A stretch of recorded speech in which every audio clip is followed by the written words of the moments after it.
హల్లెలూయా. సంతోషంగా హల్లెలూయా. నేను హల్లెలూయా చెప్తాను, మీరు దేవుని చెప్పండి. హల్లెలూయా, హల్లెలూయా. యుగ యుగములు ఏలుచున్న దేవుడు స్తుతినందును గాక.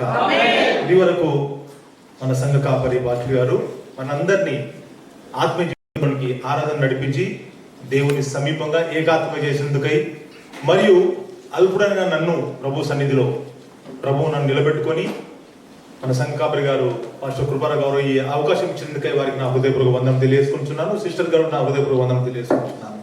ప్రియమైన సంఘమా, ఇది వరకు జరిగిన ఆరాధన బట్టి సాక్ష్యములను బట్టి మనము ఆనంద ఉత్సాహంగా ఉన్నాము. కాబట్టి ఏంటంటే ప్రభువును ఉత్సాహించి గణపరుచుకుందాం. ప్రియులారా రండి, యెహోవా గురించి ఎవరి గురించి అండి? యెహోవా గురించి ఉత్సాహగానము చేయదము. రండి యెహోవాను గూర్చి ఉత్సాహగానము చేసేదము. రండి యెహోవాను గూర్చి ఉత్సాహగానము చేసేదము. ఆయనే మన పోషకుడు, నమ్మదగిన దేవుడని. ఆయనే మన పోషకుడు, నమ్మదగిన దేవుడని. హల్లెలూయా, హల్లెలూయా, హల్లెలూయా, హల్లెలూయా. యెహోవాను గూర్చి ఉత్సాహగానము చేసెదము. రండి యెహోవాను గూర్చి ఉత్సాహగానము చేసెదము.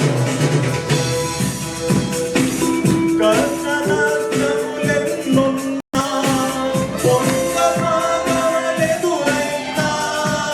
కష్టనష్టములెన్నున్నా, పొందనాలెదురైనా,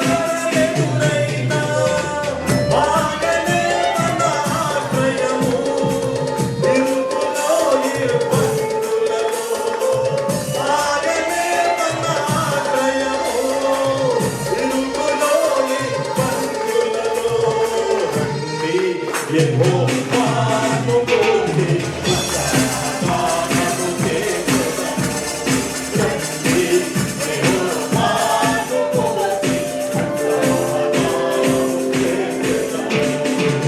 ఉత్సాహగానము చేసెదము. ఉత్సాహగానము చేసెదము. మహోన్నతుడైన మా పరిశుద్ధుడ దేవా, మా యేసయ్యా, మీకు స్తోత్రములు స్తోత్రములు స్తోత్రములు తండ్రి. పరిశుద్ధుడవు పరిశుద్ధుడవు పరిశుద్ధుడు కొనియాడబడుచున్న దేవా, ఇది వరకు నీ బిడ్డలందరూ తండ్రి నీ భాషల్లో స్తుతించి కొనియాడు తండ్రి. మా ప్రార్థనలు ఆలకించున్నవాడా, ప్రతి ఒక్క బిడ్డతో మాట్లాడు తండ్రి. ఈ రోజు మాకు కావలసిన ఆత్మీయ ఆహారము దయచేయము రాజా. నిన్ను అడుగుతున్నాము యేసు నామములో తండ్రి అయిన దేవా, మమ్మల్ని బలపరచుకొని కృప నడిపించమని. ప్రభువా, నేను మాట్లాడుతున్న నా మాటలు కాకుండా తండ్రి నీ శక్తి గల మాటలతో నీ బలమైన మాటతో మాట్లాడమని దీవించమని యేసు నామములో అడుగుతున్నాను తండ్రి. ఆమేన్. హల్లెలూయా. పవర్గా ఆమేన్. హల్లెలూయా. ప్రియమైన సంగమా, ఈ రోజు మన వాక్యాంశము నీవు పైవాడిగా ఉందువు. చెప్పండి ఒకసారి. ఒకసారి ఇటున్న సిస్టర్ ఇటు వరకు చెప్పాలి, లెఫ్ట్ రైట్ వరకు, రైట్ లెఫ్ట్ వరకుగా. మొట్టమొదటి నీవు పైవాడిగా ఉంది చెప్పండి. ఆ విధం అన్నప్పుడు నీవు పైవాడిగా ఉన్నా అన్నప్పుడు అంటే ఈ పక్కన వినుచున్న బ్రదర్ ఏమనంటే దేవునికి స్తోత్రం అని దేవుడు ఎంత సంతోషపడతాడు. ఒకసారి ఇటు చెప్పిన ఇటు చెప్పండి, నీవు పైవాడిగా ఉందువు. దేవునికి స్తోత్రం. ఇటున్న ఇటు నీవు పైవాడిగా ఉందువు. దేవునికి స్తోత్రం. ప్రియమైన సంగమా, పైవాడు క్రిందివాడు ఇద్దరున్నారు. ఈ పైవాడిగా ఉండేవారు ఎలా పైవాడిగా అవుతారు? ఈ క్రింద ఉన్నవాడు, క్రింద పడిపోయిన వాడు ఎలా ఉంటాడు? ఇది జరగాలంటే ఏమి జరగాలి? మన యొక్క కుయుక్తులో కొంతమంది పైవాడి కావాలనుకుంటారు, కొందరు ఉపాయములతో పైవాడి కావాలనుకుంటారు. కానీ వారు కొద్ది మధ్యకి వెళ్ళిన తర్వాత మన ఉపాయములతో కుయుక్తో జరిగించే వాళ్ళు పడిపోతుంటారు. కానీ దేవుడు ఎత్తినప్పుడు వాడు ఎప్పుడు పైవాడిగా ఉంటాడు. ఏ విధంగా దేవుడు ఎత్తాడంటే ఈ ద్వితీయోపదేశకాండం 28వ అధ్యాయము, ద్వితీయోపదేశకాండము 28వ అధ్యాయము 14వ వచనం ప్రియులారా చదివేదాము. అన్యుల దేవతలను అన్యుల దేవతలను అనుసరింపకయు వాటిని పూజింపక నున్నెడలా నీవు అనుసరించి నడుచుకొనవలెనని నేడు నేను నీకు ఆజ్ఞాపించుచున్నా. నేడు నేను నీకు ఆజ్ఞాపించున్నా. చెవులు గల విందురుగా కాయేస్తున్నాము. నేడు నేను నీకు ఈ సమయంలో నేడు నేను నీకు ఆజ్ఞాపించుచున్నా. నీ దేవుడైన ఎవరి దేవుడు అండి? నీ దేవుడైన యెహోవా ఆజ్ఞలను విని వాటిని మొట్టమొదట విని దేవుని ఆజ్ఞను వినువారు ధన్యులగుదురుగాక. వినుట వల్ల ఏం కలుగుతండి? వినుట వల్ల ఏం కలుగుతండి? దేవుని మాటలు వింటే, మాట వింటే ఏంటంటే మనకు విశ్వాసం కలుగుతుంది. ప్రతి విషయంలో నువ్వు పూనుకో పనిలో విశ్వాసం కలుగుతుంటాది. నీకు లేనిది పొందుకోవడంలో విశ్వాసం కలుగుతుంటాది. నీవు చేసిన పనిలో హెచ్చింపు కలుగుతాన్ని విశ్వాసం కలుగుతాడు. నీవు ఆయన ఆజ్ఞలను విని వినకపోతే విశ్వాసం కలగదు ప్రియులారా. మనము ఇకపై మెట్టుకు ఎక్కలేము, మనం పైకి వెళ్ళడం. విని వాటిని అనుసరించి, వినుట ముఖ్యమే, మళ్ళీ వాటిని అనుసరించి. చాలా మంది వింటారు కానీ అనుసరించరు ప్రియులారా. అయితే ఇక్కడ వాటిని విని అనుసరించి గై కొనిన ఎడలా, నువ్వు విన్న తర్వాత అనుసరిస్తుంటాను మనం గైకుంటాం, మన మనసు ఆత్మ గైకుంటది అన్నట్టు. యెహోవా నిన్ను ఏం చేస్తాడట? దేవునికి స్తోత్రం, హల్లెలూయా. నీవు చూడండి, నువ్వు విని వాటిని అనుసరించి గైకొన్నప్పుడు యెహోవా నిన్ను తలగా నియమించును గాని, అక్కడ గాని కూడా వచ్చింది. నిన్ను తలగా నియమించును గాని తోకగా అనేది కట్ చేసి పడేస్తున్నాడు. తోకగా నువ్వు ఉండనే ఉండవు, తోకగా మిగిలిపోవు, నువ్వు తలగా ఉంటావు సెలవిస్తున్నాడు ప్రియులారా. దాని తర్వాత నా మాటలు కాదు ప్రియులారా, లేక పాస్టర్ గారు చెప్పిన మాటలు కాదు. ఎవరు చెప్తున్నారు? దేవుడైన యెహోవా చెప్తున్నాడు. ఎవరితో చెప్తున్నాడు? నీతోనే. నేను కేవలం స్పీకర్, నేను ఒక బుర్రనై మాట్లాడడానికి. ప్రభు సెలవిస్తున్నాడు,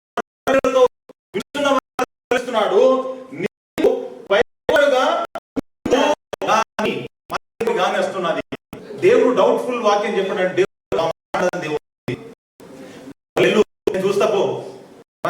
చూసుకుంటాను ఇవన్నీ ఉన్నాయి. నీ యొక్క అవిశ్వాసమును విశ్వాసంగా మారుస్తున్నాడు దేవుడు. ఎప్పుడైతే మాట వింటావో నీవు పైవాడుగా ఉందువు, కానీ ఇక మళ్ళీ రాకూడదు, క్రింది వాడని రాకూడదు. కానీ ఏమంటున్నాడు? ఉండనే ఉండవు క్రింది వాడుగా. దేవునికి మహిమ కలుగును గాక. అంతగా నేను మిమ్మల్ని ప్రేమిస్తున్నా ప్రియులరా. తన బిడ్డలమైన మనం అంతగా ఆయన ప్రేమిస్తున్నాడు. తన పేరు పెట్టుకున్న మనము, తను నిన్ను నీకు పేరు ఇచ్చాడు కదా, అబ్రహాము, మరియా, ఇవన్నీ పేర్లు. తన బిడ్డలు అంతగా ప్రేమిస్తున్నాడు. అయితే నీవు పైవాడని క్రింది వాడగా ఏనాటికి అంతగా నిన్ను పైవాడగా చేయదలుచుకుంటున్నాడు దేవుడు. నీవు ఈ సమయంలో క్రింది వాడగా అనుకుంటున్నావా? నీ స్థితిగతులను బట్టి, నీ అప్పులను బట్టి, నీ సమస్యలను బట్టి, నీ యొక్క అవసరత నెరవేర్చలేకపోవడం బట్టి, నీ యొక్క అవసరతను బట్టి, అన్సక్సెస్ఫుల్, నీకు విజయం పొందుకోలేని బట్టి, వీటన్నింటిని బట్టి నువ్వు క్రింది వాడుగా భావిస్తున్నావా? దేవుడు ఈ రోజు నువ్వు ప్రేమించి ఆయన మాట్లాడుతున్నాడు. నేను నిన్ను అయితే ప్రియులారా, ఈ యొక్క కొద్ది కాలము గడిచిన అయితే దేశంలో అనేక ప్రాంతంలో జరిగిన ఏంటంటే, మస్జిద్ ముంగర్ నుంచి ఈ యొక్క సామూహిక భజనలు చేసుకుంటూ వెళ్తుంటే ఏంటంటే అక్కడ పెద్ద గొడవలు జరుగుతున్నాయి ప్రియులారా. ఆ గొడవలు జరుగుతుంటే అంటే పైన ఏమంటే అది అక్కడ మస్జిద్ ముంగర్ నుంచి వెళ్తుంటే పైన పక్షులు ఉన్నాయి, దానికి ఒక 3-4 పిల్లలు ఉన్నాయి. అక్కడ నుంచి వెళ్లే వారికి ఏంటంటే గొడవలు జరుగుతుంటే మొత్తం గాయాలవుతున్నాయి, పొడుచుకుంటున్న గాయాలవుతున్నాయి. ఆ చిన్న పక్షులు అంటున్నాయి, మమ్మీ మమ్మీ మమ్మీ ఇదేంటి వీళ్ళకు రక్తం కడుతున్నాయి. నాకు ఆ పక్షులు కిందికి చూస్తుంటే రక్తం కడుతుంది, ఇదేంటి మమ్మీ ఒకటి కింద పడిపోయాడు అంటే తల్లి చెప్తున్నది, బిడ్డ వాళ్ళు ద్వేషం కలిగి ఉన్నారు, ఒకరినొకరు ప్రేమ లేదు, వారు హిందువులు, వారు ముస్లింలని లేక ఇతరులని ఆ విధంగా కొట్లాడుతున్నారు. అయితే ఎప్పుడైతే ఈ యొక్క మస్జిద్ కు బక్రీద్ పండుగ వచ్చిందో, దానికి పెయింటింగ్ చేయాలని వచ్చిందో, అయితే ఏంటంటే వాళ్ళన్ని క్లీన్ చేసేటప్పుడు ఏంటంటే దాని గూడు విచ్చిపోతుంది పిల్లల. ఆ గూడు తీసేసుకొని ఎక్కడికి వచ్చినాయి ఇప్పుడు అంటే చర్చిలో వచ్చినాయి. ఆ చర్చిలో అక్కడ గూడు పెట్టుకున్నప్పుడు అక్కడికి వెళ్ళినప్పుడు ఏంటంటే ఆ చర్చి ముందు వెళ్ళినప్పుడు అక్కడ ద్వేషాలు, భేదాలు, అల్లర్లు, గొడవలు, కొట్టలు జరుగుతుంటే మమ్మీ మమ్మీ చూడు మమ్మీ వీళ్ళ లోపల వీరు అన్న తమ్ముళ్ళే కదా, వీరు పక్క ఇల్లే కదా, వాళ్ళు చూడు మమ్మీ పడిపోయారు, వాళ్ళు కొట్టుకొని ఒక తగల మమ్మీ అంటే అప్పుడు ఆ తల్లి, ఆ పక్షుల తల్లి ఏమంటున్నదంటే, బిడ్డ మనము వాళ్ళు క్రిందివారు, మనము పైవారు. అవి ఎక్కడ గూడు పెట్టుకున్నాయండి? పెట్టుకున్నాయి. మనము పైవారిని, వాళ్ళు క్రింది వారు కాబట్టి వాళ్ళు ఆ క్రింది లోకంలో ఉన్నారు, క్రింది ఆలోచనలు ఉన్నారు కాబట్టి వారి ఆలోచన బట్టి వాళ్ళు పొడుచుకుంటున్నారు, వాళ్ళు గాయపరుస్తున్నారు, వాళ్ళు ప్రేమ లేదు. అందుకే మనము దేన్ని వెతకాలండి? పైనున్న వాటిని. మొట్టమొదటి మన జీవితంలో మనం పైనున్న వాటిని వెతకాలి. అప్పుడు నువ్వు పైవాడు కాదు, నిన్ను ఆయన దేవుడు నిలబెట్టబోతున్నాడు. పైవాడు మన దేవుడు సర్వశక్తిమంతుడు, ఆయన సమస్తము చేయవాడు. ఈ రోజున దేవుడు వాగ్దానం ఇచ్చి వాక్కునిచ్చి చెప్తున్నాడు ప్రియులరా. వాక్కునిచ్చినాడంటే వాక్కు వెనుక ఒక ఏముంటదంటే ఒక నిబంధన ఉంటుంది. వాక్కు వెనుక దేవుడు ఒక మాట ఇచ్చాడంటే ఒక నిబంధన ఉంటుంది.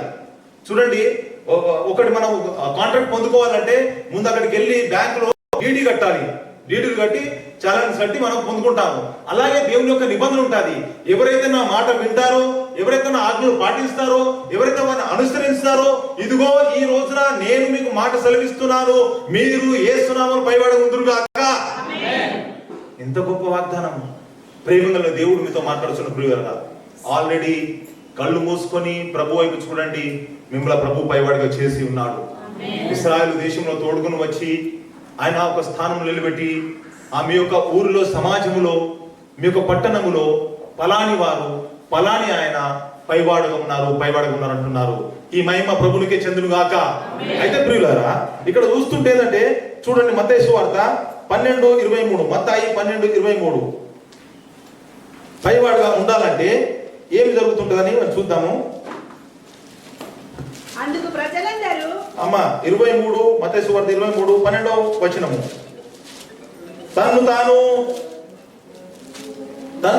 హెచ్చించుకొనివాడు తగ్గింపబడును. దేవునికి స్తోత్రం.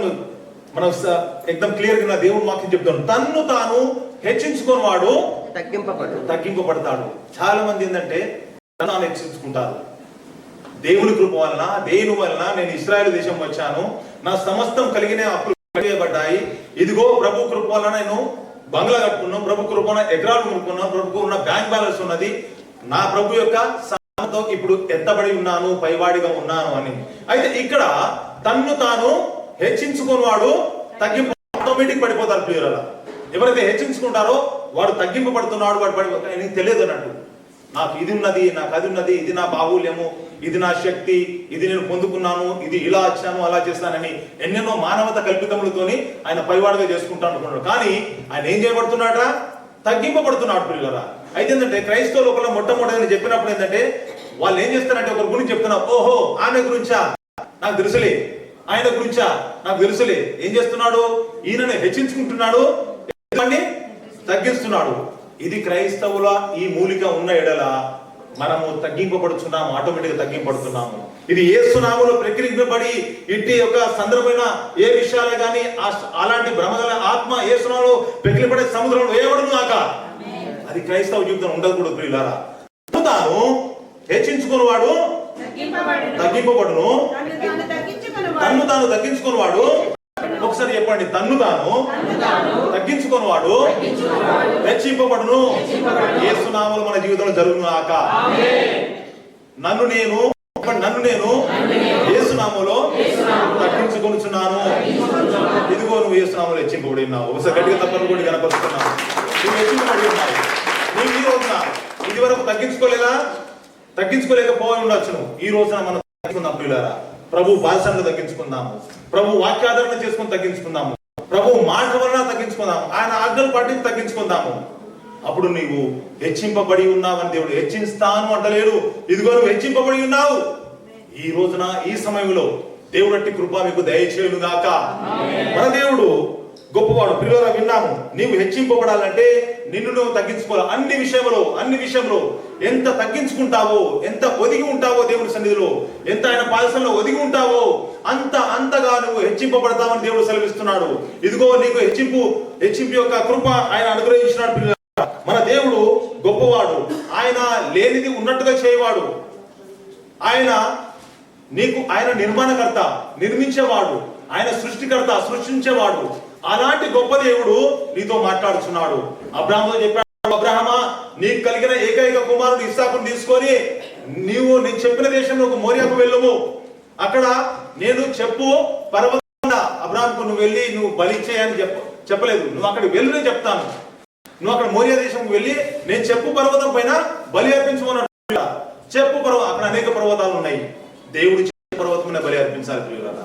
అయితే అబ్రహాము తన కుమారుని తీసుకొని వెళ్ళాను, విశ్వాసంతో నమ్మికతో వెళ్ళాను. ఇక్కడ ఈ రోజున ఇర్మియా గ్రంథం తీయండి, 18వ అధ్యాయము, ఇర్మియా 18 మోట చదువుకున్న ఇర్మియా ప్రత్యక్షమై దేవుడు ఏమి సెలవిస్తున్నాడో మనం చదువుకుందాం ప్రియులారా. దేవునికి మహిమ కలుగును గాక. హల్లెలూయా, హల్లెలూయా. నిద్రపోతున్నాం, హల్లెలూయా, ఆమేన్. మనం మెలుగుతూ ఉన్నాము. ఓకే, మీ స్వరం నోటి మెలుగుతూ ఉన్నారు. 18 చదవాలి. యెహోవా యొద్ద నుండి ప్రత్యక్షమైన వాక్కు, ఇర్మియాకు ప్రత్యక్షమైన వాక్య ఈ రోజు మీకు ప్రత్యక్షమైన వాక్కుగా మారుతున్నా దేవుడు సెలవిస్తున్నా. నీవు లేచి కుమ్మరింటికి పోము. ఎక్కడికి పోమంటున్నాడు? ఇర్మియా అంటాడు. ఇప్పుడు అనుకో ఇదే వాక్కు మనకు ప్రత్యక్షమైన అనుకో, ఇర్మియాకు దేవుడు చెప్పాడు, ఇర్మియా దేవుడు చెప్పినాడే చేస్తాడు. అబ్రాహాంకు దేవుడు చెప్పిండు, దేవుడు చెప్పినాడు, అబ్రాహాం చేసినాడు. అయితే ఇదే వాక్కు ఇట్లా నువ్వు లేచి కుమ్మరింటికి పోమంటే ఏంటి ప్రభువా, కుమ్మరింటికి పోమంటున్నావు?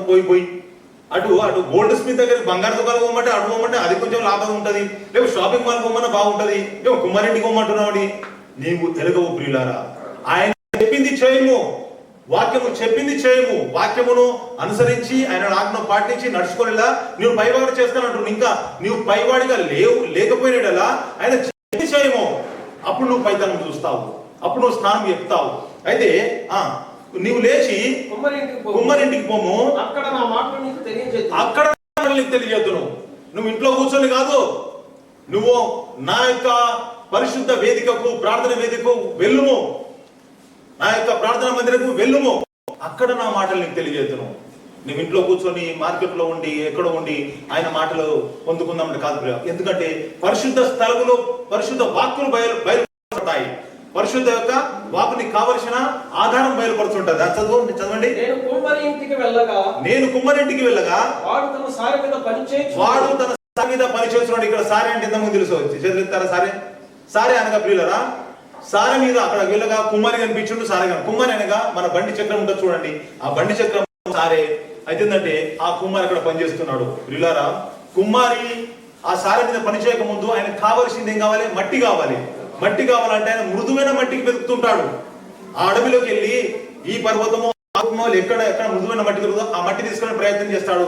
తీసుకువచ్చి ఆ మట్టి సంతోషపడుతుంటాది. మట్టి ఏంటంటే, ఓహో ఇంత ఎండలో ఎడారిలో నిన్ను ఎండిపోయిన నన్ను నువ్వు తీసుకొచ్చిన మరి నీ కృతజ్ఞతలు అంటది మట్టి. అయితే ఆ మట్టిని తీసేందంటే ఆ మట్టిలో ఉన్న ఇప్పుడు ఇక్కడ కంకరెత్త చూడండి, స్పంజ ఇనుప దాంతో కంకరెత్త చూడండి, అలాంటిది అనుకోని తీసుకుని ఆ మట్టిలో ఉండి దాన్ని వెతుకుతున్నప్పుడు అప్పుడు మట్టి బాధపడుతుంటది. ఏంటిది? అడవి నుంచి తీసుకొచ్చి ఇంట్లో పోషణకు సంతోషపడ్డాను, మళ్ళీ ఇదేం గెలకడం ఏంటిది, ఇదేంది బాధ పెట్టడం ఏంటి? ఆ మట్టికి తెలియదు ప్రియులారా కుమార్ ఏం చేస్తున్నాడు. అయితే ఆ మట్టిలో ఉన్న రాళ్లను బయటకు తీసేస్తున్నాడు, ఆ మట్టిలో ఉన్న తుప్పును బయటకు తీసేస్తున్నాడు, ఆ మట్టిలో ఉన్న కట్టె ముక్కలను పనికిరానివి ఒక మంచి పాత్ర చేయాలంటే ఆ మట్టి మృదుగా మారాలంటే మా మట్టికి తెలియదు. అయితే ఆ కుమార్ అవి తీసేస్తున్నాడు. పిల్లారా, మన జీవితంలో తీసేయబడినప్పుడు తండ్రి మనం మంచి పాత్రగా మార్చబడలేము. అయితే అవన్నీ కూడా ఆయన పనికిరాని బండ, రాళ్ళు, తుప్పు ఇవన్నీ తీసేసి దాంట్లో నీళ్లు పోసినప్పుడు ఏంటంటే ఆ మట్టి ఆనందపడుతున్నదో, చల్లగా నెమ్మదిగా ఉన్నదని. ప్రియులారా, మన జీవితంలో ఈ మట్టి, ఈ తుప్పు, ఈ రాళ్ళు ఉన్నప్పుడు ఏంటంటే మనము పైవాడిగా ఏనాటికి ఎదగలేము, పైవాడిగా కాలేము. ప్రియులారా, అయితే మనలో ఉన్న రాళ్ళు, తుప్పు యేసు నామములో వాక్యం ద్వారా తొలగించబడును గాక. అయితే ప్రియులారా, అవి తీసినప్పుడు మళ్ళీ ఏం చేస్తున్నట్టే నీళ్లు పోస్తున్నాడు. నీళ్లు పోసి ఒక 2 రోజులు 3 రోజులు నానబెడుతున్నాడు. నానబెట్టిన ఆ మట్టి ఎంతో సంతోషపడతారు. ఓ నెమ్మదిగా ఉన్నది, చల్లగా ఉన్నది. కానీ రాళ్ళు, రబ్బలు మాదని తుప్పు తీయబడతారా? అయితే తీసినప్పుడు అది తృప్తి పడుతున్నది. అయితే అప్పుడు తృప్తి పడతారు. కుమార్ ఏం చేస్తున్నాడు? మళ్ళీ వచ్చి ఏం చేస్తున్నాడు? అందులో దిగి మట్టిలో తొక్కడం మొదలు పెడుతున్నాడు. ఎందుకంటే దానికి ఆకారం రావాలంటే మృదువుగా మారాలి, మెత్తగా మారాలి. కట్టె తుప్పులు అనిపోయినాయి. ఇప్పుడు చూడండి, నీటితో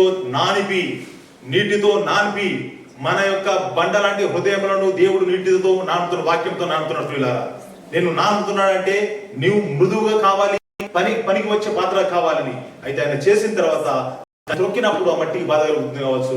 అయితే త్రొక్కి దాన్ని పిసికి చేత పిసికి సారిపై వేసి తిప్పుతున్నప్పుడు అది బాధపడుతున్నావు. తింపి తింపి తింపి ఒక మంచి ఆ మట్టితో మంచి పాత్ర చేస్తున్నాడు ప్రియులారా. ఒక అనుకోని ఒక పూల పూజ, మంచి పూల పూజ చేసినప్పుడు దాని చేతులతో పిసికి సన్నగా చేసి దాని ఒక పాత్ర చేసినప్పుడు ఆ కుమారి తీసుకొచ్చి అక్కడ పెట్టినప్పుడు దాన్ని ఫినిషింగ్ చేసి అక్కడ పెట్టినప్పుడు ఒక రాణి గారు వచ్చి, ఇంగ్లాండ్ ఎలిజబెత్ రాణి వచ్చి ఆ పూల పూజను తీసుకెళ్లి తన గృహంలో పెట్టుకున్న దేవుని మహిమ కలుగును. హల్లెలూయా.